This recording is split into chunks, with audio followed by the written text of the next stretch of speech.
이어서 보겠습니다, 여러분. 이어서 보겠습니다. 자, 15번은 조금 전에 금방 설명했었어요. 15번 문제는 신생아 황달의 직접적인 원인인 거죠. 그럼 신생아들이 황달이 생긴다면 이때 황달은 출제자가 생리적 황달을 말하지는 않겠지. 그죠? 병적인 황달을, 비정상적인 황달을 말하는 거 아니겠습니까? 그럼 이때 신생아 황달의 주된 원인은 어떤 거다? 선천성 매독. 아까 제가 매독이 심한 황달 생기게 한다 그랬죠. 답은 그래서 3번인 거죠. 자, 그 다음에 1번에 보시면 분만시 태아가 감염이 됐다 이랬죠. 그런데 우리가 매독 같은 경우는 나오면서 태아가 분만하다가 감염이 되는 게 아니라 모체의 태반을 통해서 감염이 되는 거예요. 그럼 1번 같은 경우는 분만시 태아 감염이라고 했다면 이거는 분만하다가 감염될 수 있는 거 어떤 거 있었어요? 엄마가 예를 들어서 임질에 걸렸어. 그럼 애기 임균이 어디에 들어간댔어요? 애기 눈에 들어간다 그랬죠. 그래서 뭐가 생긴다? 임균성 암염 생길 수 있다고 그랬죠. 이런 거는 분만하다가 생기는 감염이잖아. 그죠? 그 다음에 또 이번에는 엄마가 모닐리아 질염이야. 그럼 그 질염을 일으키는 그 곰팡이균이 어디에 들어가요? 아기가 산도를 통해서 나올 때 아기 입에 들어간다 그랬죠. 그래서 뭘 초래하죠? 아구창을 초래하죠. 아구창. 이거는 엄마가 모닐리아 질염 이런 것 때문에 생기는 거거든. 그래서 이런 게 바로 분만시 감염이 일어나는 거고, 지금 매독 같은 경우는 선천적으로 태반을 통해서 받은 거잖아요. 그죠? 그래서 답은 3번 선천성 매독이 되겠습니다. 그리고 5번은 수정체 후부 섬유 증식증은 안 적을게요. 많이 했으니까 이거는 뭐예요? 미숙아들에게서 나타나는 두 가지 대표적인 질환 중에 하나가 실명이 생길 수가 있고, 얘는 산소 농도를 많이 줘서 그렇다 그랬어. 원래는 보육기한의 산소 농도를 30% 이내로 줘야 되는데 과잉으로 줬을 때 실명될 수 있는 수정체 후부 섬유 증식증이라는 게 있다. 그죠? 그 다음에 이거 말고 여러분 또 아기들한테 생기는 질환 중에서 호흡을 힘들게 해서 생명에 문제를 줄 수 있는 질환이 뭐였어요? 폐가 팽창이 제대로 안 돼서 초자양막증이라고 했죠. 이거는 미숙아 질환 중에서 생명에 위협을 줄 수 있는 질환에 들어갑니다. 수정체 후부 섬유 증식증은 생명하고는 크게 상관은 없거든. 실명, 눈하고 관계가 있는 거니까. 되셨어요? 그것도 좀 떠올리시고요. 자, 그 다음에 16번입니다. 16번에 보시면 노화로 인한인데 노인 간호 부분이 되겠네요. 그럼 두 번째 줄의 끝에 보면 노인의 피부 위생이라는 말을 물었죠. 그럼 노인들은 피부가 건성이에요? 뭐 지성이에요? 노인은 피부가 아주 건성이 되겠죠. 그래서 노인의 피부는 건성이고, 그리고 또 노인은 각질이 증가하고 각질은 증가하죠. 그래서 노인들 뭐 각질할 때 풀풀 난리잖아. 각질 증가해. 표피는 얇아지고, 표피가 얇아지죠. 그래서 우리 할머니들 보면 백가죽이나 살껍질이 흐물흐물 하잖아요. 표피가 얇아지고, 그리고 피하 지방이 적어지고, 피하에 지방이 있으면 좀 탱탱하거든요. 근데 피하에 지방이 없으니까 복부나 가슴 같은 데가 철렁철렁한 거예요. 피하 지방이 적고 하는 거, 그죠? 그런 게 피부 쪽에 관련된 설명입니다. 그래서 노인은 피부가 전체적으로 건성이라는 거, 건성이라. 그래서 건성이니까 시험 문제에서 노인은 목욕을 매일 한다 이래 말하면 틀렸어. 목욕은 얼마마다 할까요? 주 1회 한다. 일주일에 한 번만 하겠습니다. 한 번만. 그리고 비누는 어떤 비누를 쓸까요? 중성 비누를 쓰겠습니다. 중성 비누를 쓰겠습니다. 그리고 노인은 목욕할 때 건조하니까 여러분 아까 아토피 얘기했었죠. 그때 어떤 물이 좋다 그랬어? 뜨거운 물 이런 거 안 좋다 그랬죠. 그래서 미지근한 물이 좋겠습니다. 미지근한 물, 건성이니까. 그래서 미지근한 물. 그리고 목욕을 할 때 하고 나서 뭐를 발라줄까? 건조하니까 보습제, 그죠? 보습제를 발라주고. 사용하고, 그리고 목욕할 때 여러분 질문합니다. 물을 통에 들어가서 물을 받을까요? 물을 받고 통에 들어갈까요? 어느 게 맞나요? 그럼요. 물을 받고 통에 들어갑니다. 물을 받고 통에 들어가겠습니다. 그리고 목욕물은 너무 뜨거워도 안 되니까 미리 목욕물 온도를 확인하고요. 만약에 온도계가 없다면 뭘로 해요? 목욕물의 온도는 팔꿈치로 확인을 하고요. 그리고 마지막에 손톱, 발톱 정리하죠. 그럼 이때 발톱은 어떻게 잘라요? 일자로 자르는 거, 그림 문제로 찾을 수 있겠죠? 일자로 싹둑된 거. 그 다음에 또 손톱은 어떻게 할까요? 둥글게 자른다는 거. 이런 거 좀 떠올리십니다, 여러분. 그래서 여기에서는 지금 1번에 볼게요. 1번에 보면 35% 알코올을 쓴다 그랬죠. 그러면 35%가 틀린 게 아니고 이때 노인은요, 알코올을 쓰면 된다, 안 된다? 알코올을 쓰면 안 된다는 거. 알코올은 안 쓴다는 거. 그죠? 알코올 안 써. 그 만약에 노인이 아니라면 알코올로 목욕을 할 때도 있어요. 언제? 열날 때. 그럴 때는 30에서 50% 알코올인데 노인은 알코올을 쓰지 않는다는 거. 그럼 알코올을 안 쓰는 경우가 지금 말한 노인들이라든지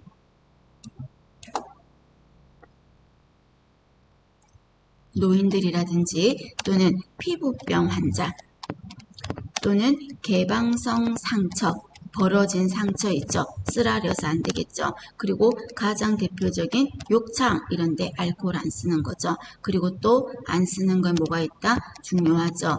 구강간호에도 알코올은 쓰지 않는다는 거. 그래서 노인한테 알코올 안 씁니다, 여러분. 봐주실 것. 자, 그 다음에 2번 틀렸죠? 주 1회 하는 거고 3번도 뜨거운 물이 아니라 미지근한 물에 하는 거고 4번에 세정력이 강한 비누 하면 너무 건조해지겠죠? 어떤 비누 쓰자 그랬어요? 중성 비누를 쓰자는 거죠. 그래서 5번에 보면 5번이 정답인데 목욕 후에는 오일이나 로션을 발라준다. 그죠? 보습 효과를 위해서. 답은 5번. 되셨습니까? 찾아내야 됩니다, 여러분. 보실 거. 그 다음에 17번은 인체 구조와 기능에 관련된 문제가 되겠죠. 자, 17번에는 자, 정맥에는 대정맥, 심장과 관련된 거에서 대정맥이라는 거 있었잖아요. 그럼 대정맥은 상대정맥, 하대정맥 두 가지가 있다고 했는데 그때 17번의 문제는 뭐라고 했냐면 두 번째 줄에 복강과 하지에 있는 정맥피를 모은다 그랬죠. 그럼 배 아래쪽이니까 어느 정맥이야? 하대 정맥이 되겠죠. 만약에 흉강이라고 했다면 상대 정맥이 되겠죠. 흉강 흉강이면 가슴 쪽이니까 상대정맥을 타고 갈 거고 배 아래쪽이니까 하대정맥을 타고 갈 거고 되셨습니까? 기억하셔야 됩니다. 보시고 그 다음에 이거 말고 여러분 당연히 아시고 있는 심장 근육에 산소와 영양을 공급하는 혈관 그 혈관 이름 뭐라고 합니까? 관상동맥 이런 거는 기본입니다. 심장 근육에 산소와 영양을 운반한다 이런 말하면 관상동맥이라는 거 그리고 심장에는 판막이 있다 그랬죠. 그 판막이 우심방과 그 다음에 우심실 사이에 있는 판막 그 판막의 이름은 뭐라고 했습니까? 삼천판이라고 했었어. 맞나요? 그 다음에 좌심방과 그 다음에 좌심실 사이에 있는 판막 그 판막은 이름이 뭐라고 했습니까? 이천판이라고 했어. 또는 다른 말로 승모판이라고 했죠. 제가 그림 그리면서 우리 했던 거 기억납니까? 그래서 그 부분 기억하고 그리고 판막이 하는 일은 어떤 일을 합니까? 판막이 하는 일하면 피가 거꾸로 못 들어가게 피가 들어올 때는 사르르 열렸다가 피가 내려오면 닫혀서 역류되지 않게 하는 게 판막이 하는 일이다. 혈액의 역류를 방지한다. 하는 거 했었죠. 기억하실 것. 그 다음에 우리가 심장은 두 개의 방과 두 개의 실로 이루어져 있죠. 그 중에서 심장의 부위 중에서 가장 두껍고 두껍고 그쪽이 압력이 가장 높아요. 압력이 가장 높아요. 자, 어느 부위입니까? 가장 높고 가장 두껍다 이래 말하면 마지막 에이스 거기에 모든 피를 모아서 하나 둘 셋 스탠바이 하는 곳이 어디였어요? 좌심실이 되겠죠. 그래서 좌심실 벽이 가장 두껍고 왜? 일을 많이 하니까 굳은 살이 많이 배긴 거예요. 두껍고 가장 압력이 높다는 거. 그게 좌심실이라는 거. 그죠? 그거까지 생각을 한번 합시다. 그 다음에 18번에 보시면 자, 간호조무사의 태도로 옳은 것은 이라고 돼 있죠. 자, 우리가 병원의 간호관리 파트에서 간호조무사가 직업적으로 누구와 관계를 맺을 때 어째야 되는가 이런 거 시험 문제 되게 많이 물어요. 그럼 그 중에서 먼저 제일 중요한 거는 환자와의 관계가 되겠죠. 그럼 이때 환자와는 어떻게 해야 되는가라고 어떤 사례를 만들어낼 거야. 사례를 만들면서 이럴 땐 어떻게 하고 이럴 땐 어떻게 하고 말을 할 겁니다. 지금처럼요. 그러면 이때 우리가 환자가 이야기하는 도중에 먹을 것을 준다 또는 돈을 준다 이렇게 말하면 어떻게 할까요? 3번 냉정하게 거절한다는 거 아니죠. 그죠? 그리고 또 2번 이런 건 여러분 하면 안 돼. 그죠? 그냥 여러분이 그냥 다 그날 상식적으로 생각을 해야죠. 안 돼. 그럼 이때 1번에 규칙상 안 된다고 이해시키고 감사하다고는 말해. 정말 감사하지만 저희는 규정상 안 되기 때문에 뭐 안 된다고 사양합니다. 마음만 받겠습니다. 라고 사양하라는 거죠. 결론은 사양하는 거야. 그런데 냉정하게 거절하는 게 아니라 규칙상 안 된다고 설명을 하고 거절한다. 그 말이에요. 알아두시고 그럼 이번에는 환자가 궁금해하는 게 있어요. 그럼 환자가 궁금해하는 것은 막 물어봐요. 우리한테 물어봤어. 그럼 어떻게 말하라고 합니까? 간호사에게 보고하죠. 보고하고 그리고 또 환자한테는 의사분이나 간호사에게 여쭤보시겠어요? 라고 말해주는 거. 그거고요. 그 다음에 외부인이 뭐 어떤 연예인이 뭐 입원했어요. 그래서 기자들이 와서 그 환자 좀 어때요? 그 환자 지금 무슨 상태예요? 물었어요. 저한테 전부 다 오세요. 제가 다 답해 드릴게. 그러면 돼? 안 돼? 안 되겠죠. 그러면 외부인이 환자 질병에 대해서 물었을 때는 어떻게 한다? 의사나 간호사에게 물어보도록 한다. 의사나 간호사에게 물어보도록 한다. 만약에 여러분들이 환자의 비밀을 룰루룰루룰루 얘기했어요. 비밀 보장을 해야 되는데 비밀 보장을 못했어요. 위반했어요. 그러면 우리 법규에서 중요한 거라 그랬죠. 환자의 비밀은 보장이 돼야 되는데 보장을 여러분이 못해줬어. 그럼 벌이 얼마였죠? 3년에 3천이라고 했죠. 3년에 3천. 3년 이하의 징역 또는 3천만 원 이하의 벌금이라고 했었죠. 기억하실 것. 그 다음에 만약에 환자가 업무가 바쁜데 시트 갈아달라 그랬어. 보기에서 많이 물었죠. 그럼 어떻게 해야 된다? 지금 바쁜 거 안 보이세요? 이렇게 말하면 안 되고 상황을 설명한 후 나중에 갈아준다. 되셨습니까? 환자가 시트 갈아달라고 요구했어요. 상황을 설명한 후 지금 너무 바빠서 이런 환자 때문에 바쁘니까 라고 상황을 설명한 후 나중에 갈아준다. 되셨습니까? 기억하실 것. 자, 그 다음에 환자와는 여러분 직업적인 관계를 유지해야 돼. 직업적인 관계를 유지하라. 자, 그 말은 여러분 무슨 말이냐면 시험 문제에서 환자와는 인정의 정도를 넘어서는 안 된다. 그 말이에요. 넘어서는 안 된다.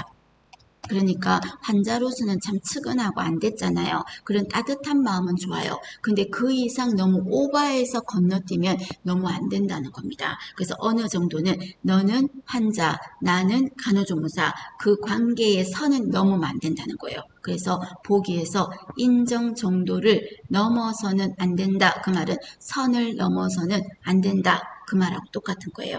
되셨습니까? 알아두셔야 됩니다. 자, 그 다음에 이번에는 소아 환자나 또는 신경이 좀 되게 예민한 환자야. 그런 소아애들은 어떤 현상이 있어요? 분리불안 있잖아요. 또 신경이 예민해. 그럴 때는 보호자를 함께 두도록 한다 하는 것도 환자와의 관계에서 충분히 고려할 수 있는 부분이 되겠죠. 그 다음에 이번에는 그 의사가 예를 들어서 의사가 부도덕한 행위를 요청했어요. 의사가 부도덕한 행위를 하라고 요청했어요. 자, 이럴 때는 어떻게 합니까? 의사가 시켰으니까 해야죠가 아니고 거부할 권리가 있다. 여러분이 하면 안 되는 일을 시킨 거야. 마취 여러분 하면 안 되잖아. 근데 마취 시키는 거야. 그 다음에 봉합 같은 거 하면 돼요? 안 돼요? 안 되잖아. 그런데 했어? 그러면 안 되는 거죠. 거부할 권리가 있다는 거죠. 오늘 기사에 보니까 서울에 있는 아주 유명한 정형외과에서도 봉합 같은 거를 간호조무사분들이 막 했다더라고요.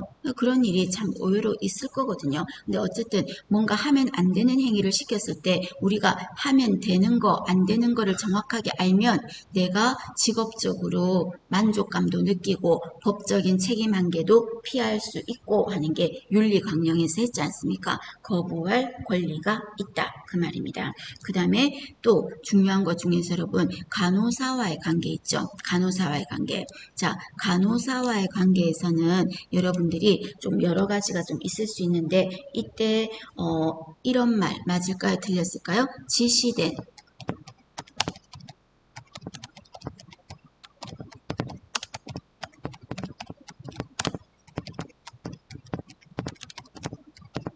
자, 이 말 맞는 말이에요? 틀린 말이에요? 지시된 업무 한계의 범위를 넘어서는 안 된다. 자, 맞는 말. 그죠? 더 이상 선을 넘어서 하면 될 거, 안 될 거가 없이 넘어서는 안 된다. 그 말 맞습니다. 자, 그 다음에 이번에는 병원 규칙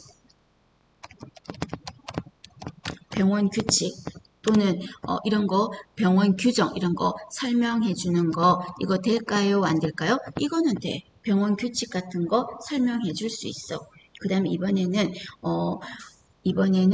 사직한다. 그럼 사직할 때는 언제 안에 말해야 되는 겁니까? 한 달 전이에요. 한 달 전에 사직 의사를 알려야 돼.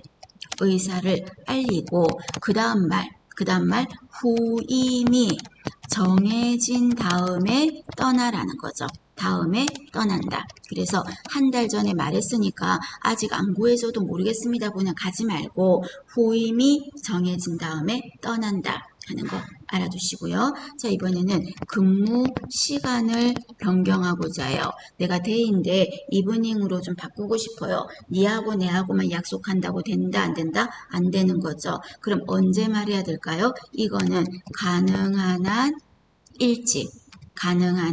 일찍입니다. 내가 지금 바꿔야 되는 상황이 생겼다면 빨리 서둘러서 누구한테 말할까요? 직속 상관에게. 수간호사, 병동이면 수간호사겠죠? 직속 상관에게 사유를 설명하고 바꾸도록 한다라고 하는 거죠. 되셨습니까? 봐주십니다.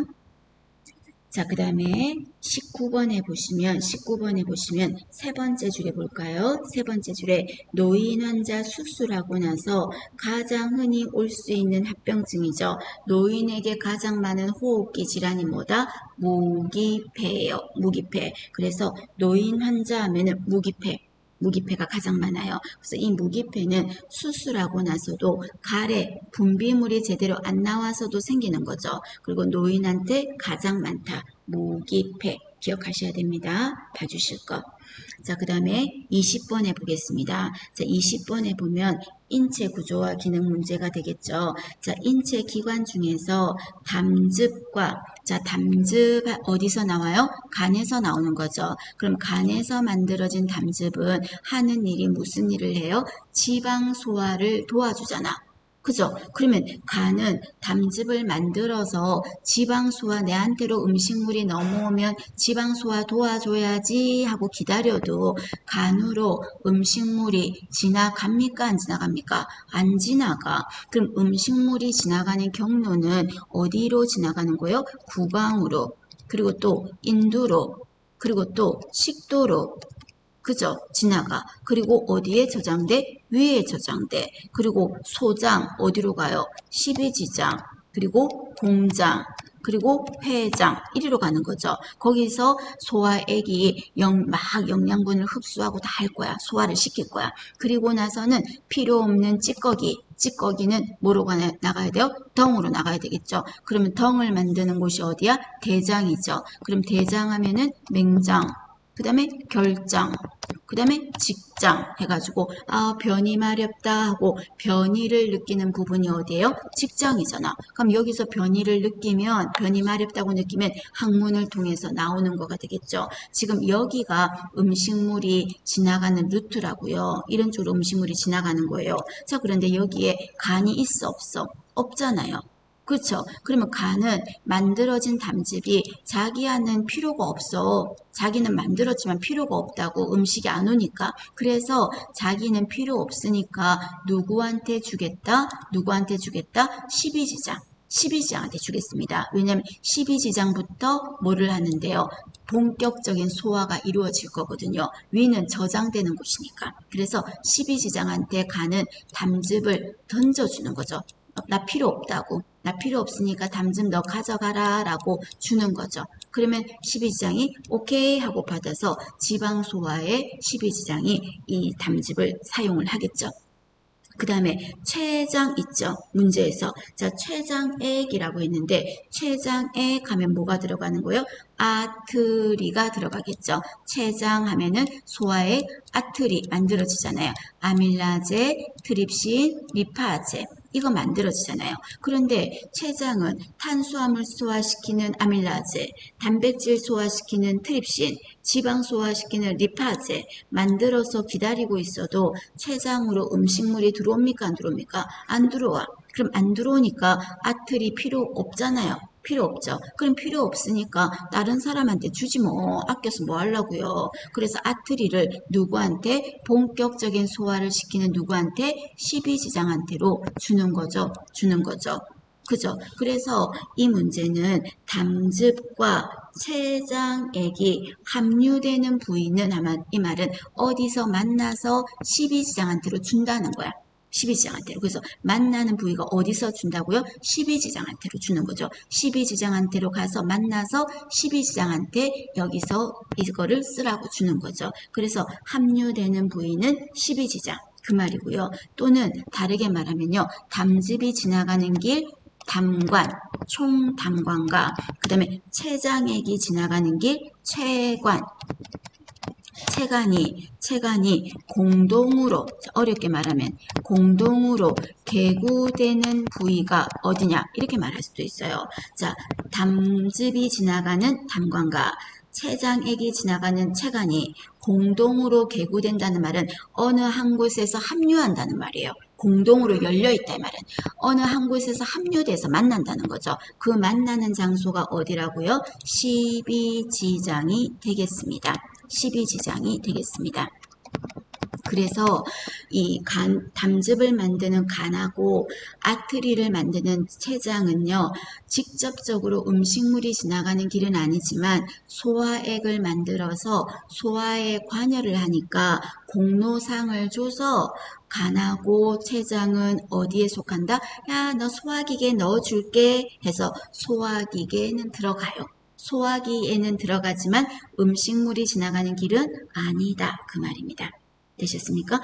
자, 20번 틀리셨다면 색깔 칠해. 그래서 담즙과 췌장액이 함유되는 부분이 어디다? 12지장이라고 기억을 하십시오. 되셨습니까? 알아두셔야 됩니다. 단답형으로 알아두시고 그 다음에 3번에 보시면 4번하고 보시면요. 소장, 대장 있는 거 있죠. 그러면 소장하고 대장은 소장은 안 적을 거야. 12지장, 공장, 회장 들어가는 거고 대장은 맹장, 결장, 직장 들어가는 거고 이 중에서 변이를 일으키는 부위가 어디냐? 자, 변이라는 말이 뭐예요? 변마려워 그거죠. 변이를 일으키는 부위는 어디죠? 직장이 되겠죠. 문제에서 그죠? 직장이 될 겁니다. 그리고 대장하고 소장을 비교해 봤을 때요. 대장하고 소장을 비교해 봤을 때 소장, 이 소장에서는 영양분을 쫙 쫙쫙 빨아당기는 일을 한다 그랬죠.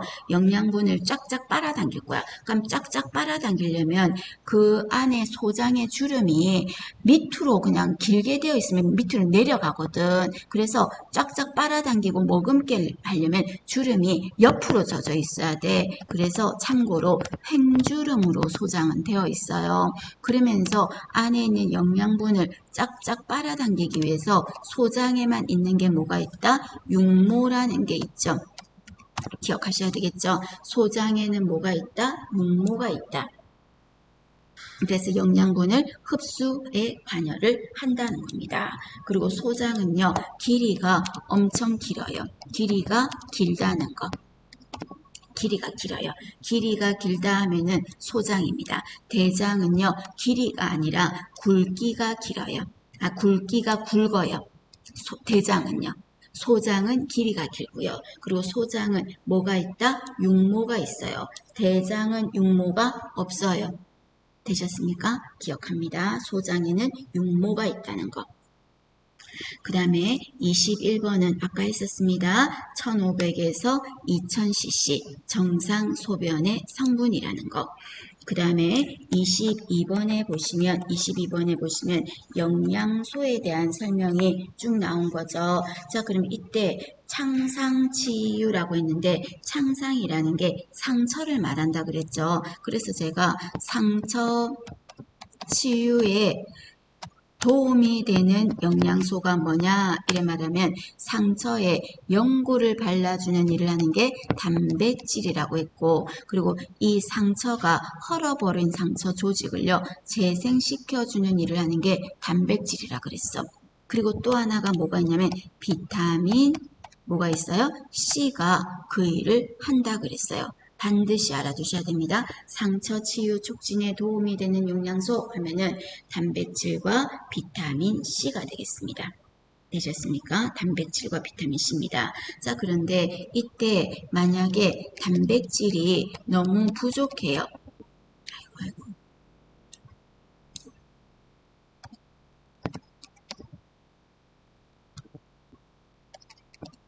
단백질이 너무 부족해요. 그럼 단백질이 부족했을 때 생기는 질환 이름을 뭐라고 합니까? 과시옥합병이라고 하죠. 단백질이 부족했을 때 과시옥합병, 발육이 멈추고 빈혈, 부종 이런 거 생기는 거죠. 과시옥합병 했었고요. 그 다음에 비타민 C 필요하다 그랬죠. 자, 비타민 C는 꼭 아시라 그랬습니다. 비타민 C가 부족했을 때는 어떤 질환이 생길 수 있다 그랬습니까? 잇몸에서 피가 나는 괴혈병, 그리고 상처도 잘 안 아물고 하는 거죠. 비타민 C를 아스코르빈산이라고도 한다 그랬죠. 기억하고. 자, 그 다음에 비타민 A가 부족하면 어떤 거였죠? A가 부족하면 야맹증이었죠. A가 부족하면 야맹증. 자꾸 마지막이라고 하면서도 자꾸 또 걱정돼서 하게 되네요. 이제 하세요. 자꾸 A가 부족하면 야맹증. 그리고 이 A 같은 경우는 제가 지난 시간에 상피 세포를 보호한다고 했었어요. 그래서 여드름 같은 거가 표면에 이렇게 났을 때 그런 부분을 좀 도와주는 거, 치유가 잘 도와주는 게 비타민 A가 한다고. 상피라는 말은 피부 표면 그 부분을 보호해주는 역할을 하겠습니다. 야맹증과 함께 하나 기억하시고요. 그 다음에 비타민 중에서 D 있죠. 자, 비타민 D 하면은 자외선, 적외선, 자외선 기억하셔야 되겠죠. 자외선이다. 그리고 얘는 부족하면 뭐가? 그룹병 기억하셔야 되겠죠. 그 다음에 비타민 중에서 K 있었지. 자, 비타민 K 하면 뭐예요? 얘가 부족하면 출혈이 생길 수가 있다 그랬죠. 그죠? 자, 그 다음에 비타민 중에서 여러분 비타민 B 12번. 자, 12번이 부족했을 때 생기는 게 뭐예요? 악성빈혈. 반드시 악성빈혈. 그래서 악성빈혈 하면 비타민 B 12번. 그리고 악성빈혈 환자는 무엇을 어떤 암을 일으킬 확률이 높다? 위암이 일어날 확률이 높다. 그래서 위암과 굉장히 관련이 있다는 거, 악성빈혈은. 그래서 악성빈혈 환자는 위암이 생기나 안 생기나를 자주 관찰해야 되고, 위암 환자는 혹시 악성빈혈이 생기나 안 생기나 자주 관찰을 해야 되고 하는 거 들어갔었습니다. 되셨습니까? 자, 그 다음에 비타민 중에서 여러분 그거는요, 지용성 비타민 중에서 비타민 이거는 어떤 거였습니까? 동물에게서 불임의 원인이 된다라고 했었습니다. 불임의 원인이 된다. 봐주시고, 그 다음에 니아신 있죠? 니아신. 자, 여기까지만 볼게요. 니아신. 자, 니아신은 비타민 B 3번이거든요. 니아신 하는 거는 비타민 B 3번이에요. 자, 얘가 만약에 부족하면요, 뭐가 생긴다? 펠라그라병이라고 했었죠. 펠라그라병. 그러면 펠라그라병이 어떤 겁니까? 특이하게 비타민이 부족해서 설사를 하고, 비타민이 부족해서 치매가 생기고, 그리고 비타민이 부족해서 피부염을 일으킨다는 거. 그게 니아신 펠라그라병이라고 합니다. 되셨습니까? 자, 그 다음에 비타민 B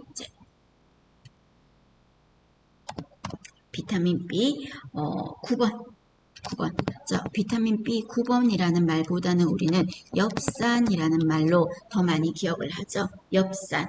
자, 비타민 B 9번 엽산은 어떤 문제를 줘요? 인부한테는 빈혈을 유발하기도 하는데 태아에게 신경계에, 그죠? 신경계에 악영향을 줄 수도 있다 그랬어. 부족할 때. 자, 되셨을까요? 자, 잠깐 암기하세요, 여러분. 암기합니다, 지금.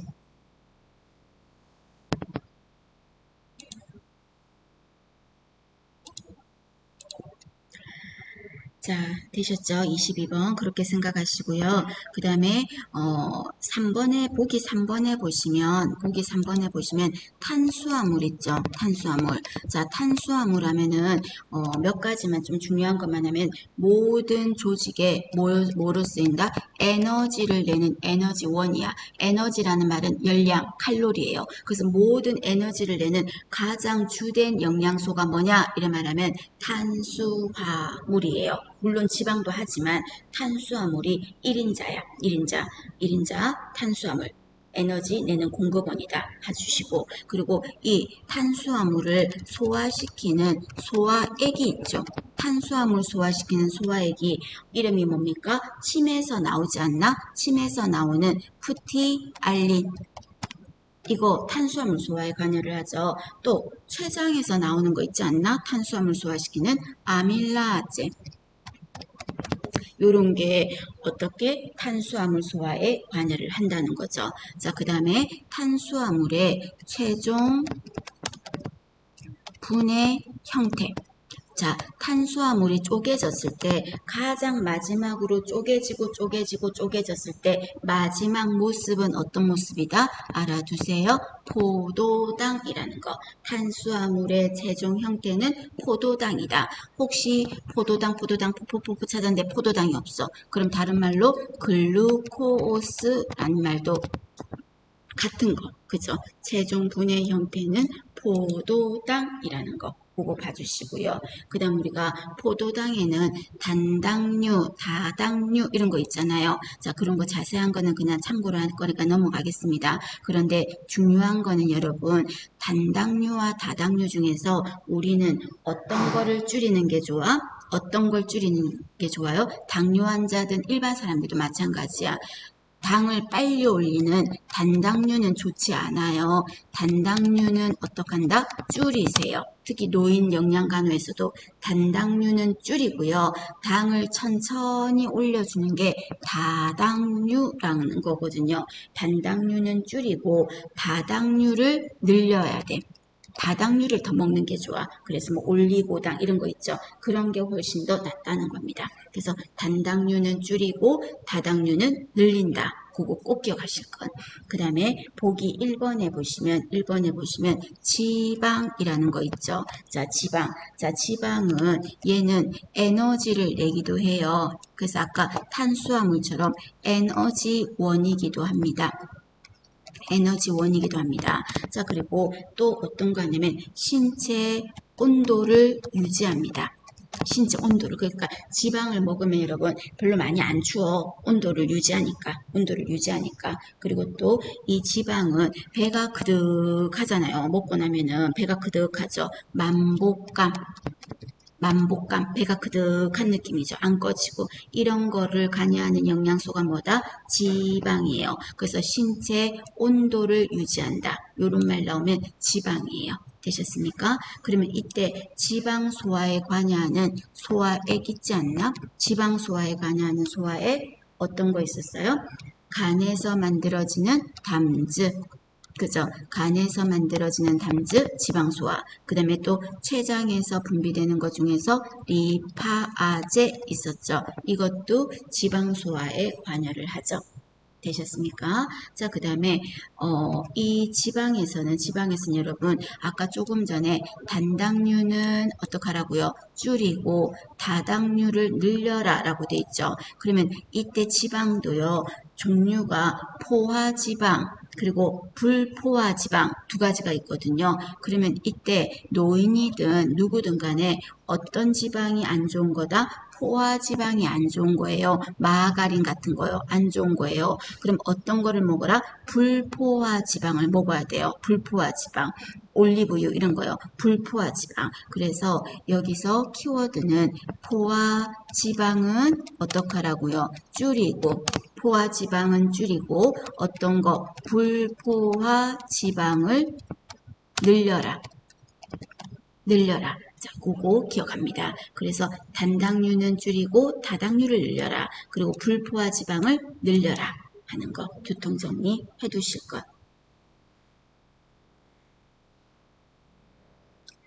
자, 그 다음에 밑에 23번입니다. 여러분, 23번.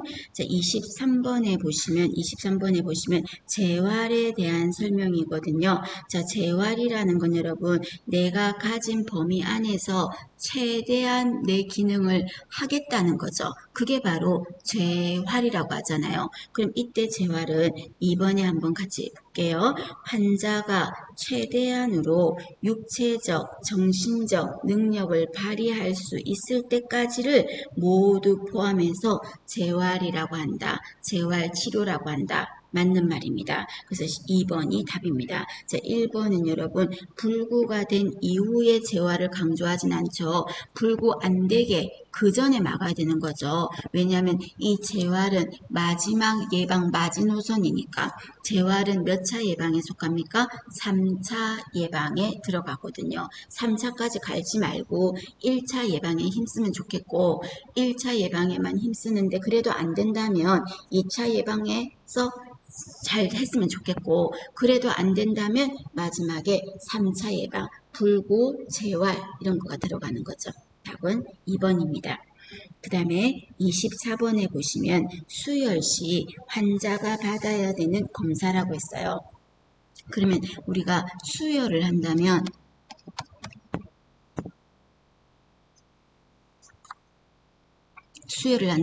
반드시 해야 되는 게 틀리셨다면 외우세요 여러분.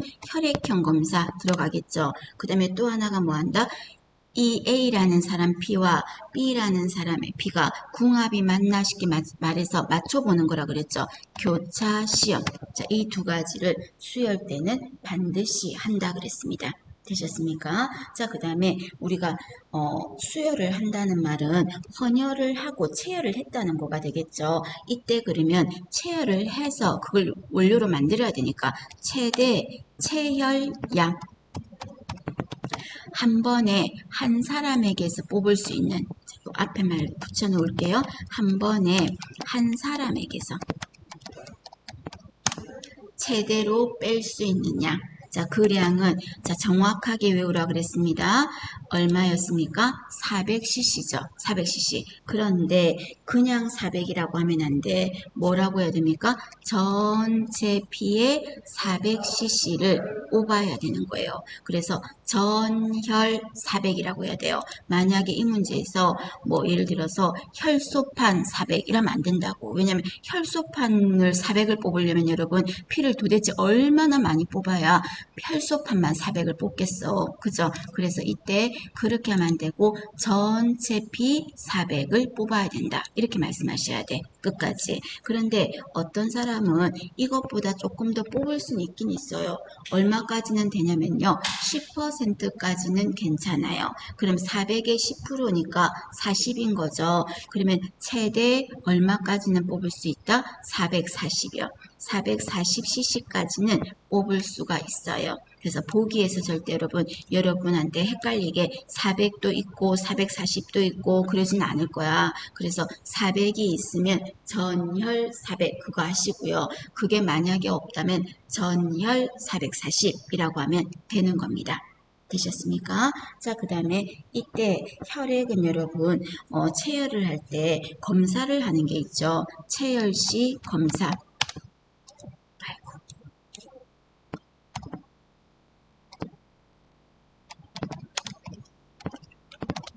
자, 체열시 검사하는 것 중에서 어떤 게 있습니까? 간 기능 검사할 거예요. 간 기능 검사. 만약에 이 체열하는 헌혈자의 간 수치가 높다는 말은 간이 뭔가가 문제가 있는 걸 수 있고 그게 간염 같은 걸 수도 있잖아요. 그럼 간염 환자는 하면 안 되잖아요. 그죠? 수혈할 수 없잖아요. 그래서 헌혈할 수 없잖아요. 간 기능 검사 하겠습니다. 그리고 간염 검사 하겠습니다. 여러분, 간염 검사. 그럼 간염 검사 어떤 간염 검사입니까?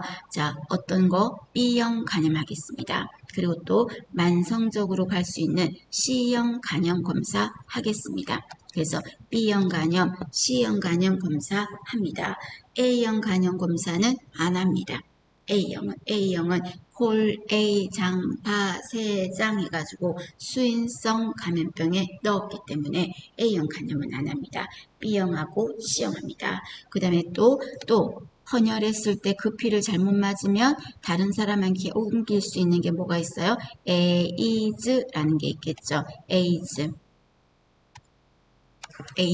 그래서 에이즈도 옮을 수 있으니까 하겠습니다. 그리고 또 피로도 옮을 수 있는 게 또 어떤 게 있었습니까? 매독 있었죠. 매독 검사 하겠습니다. 되셨습니까? 자, 그리고 뭐 T 림프 영양성 바이러스, 뭐 T 림프, T 이런 거 들어가면 그것도 검사하겠습니다. 자, 그런데 검사 안 하는 거 있어. 안 해도 되는 거. 그 대표적인 게 어떤 게 있었다? A형 간염 있었죠. 이거 검사 안 하겠습니다. A형 간염 검사 안 합니다. 그 다음에 혈당 검사. 혈당 검사에서 그 사람이 만약에 당뇨가 심하다. 그럼 당뇨 환자 피를 맞았다 그래서 다른 사람이 당뇨가 생기나? 아니잖아요. 그래서 당뇨 검사, 혈당 검사 안 하겠습니다. 자, 그 다음에 그 사람 피 안에 산소가 어느 정도 녹아있나, 산소가 들어있나 알아보는 거를 산소 포화도라고 하거든요. 자, 이거 하겠다 안 하겠다? 이것도 안 하겠습니다. 이 사람 산소 부족한 피를 맞았다 그래서 그 사람이 수혈을 받으면 그 사람도 산소가 부족하게 된다. 그런 건 아니거든요. 그래서 여러분 반드시 안 해도 되는 검사 알아두셔야 됩니다. A형 간염, 혈당 검사, 산소 포화도 이런 거는 안 한다는 거. 그죠? 그러면 이때 하면 안 되는 환자들도 있었잖아요. 여러 가지 질환이 있다든지 나는 감염이 있다든지 에이즈가 있다든지 그럼 그런 사람들에 대해서 보호를 해야 되겠죠. 그죠? 체열 시 비밀을 보호해 줘야 되겠죠. 비밀을 보장해 줘야 돼. 그럼 이때 체열 금지 대상자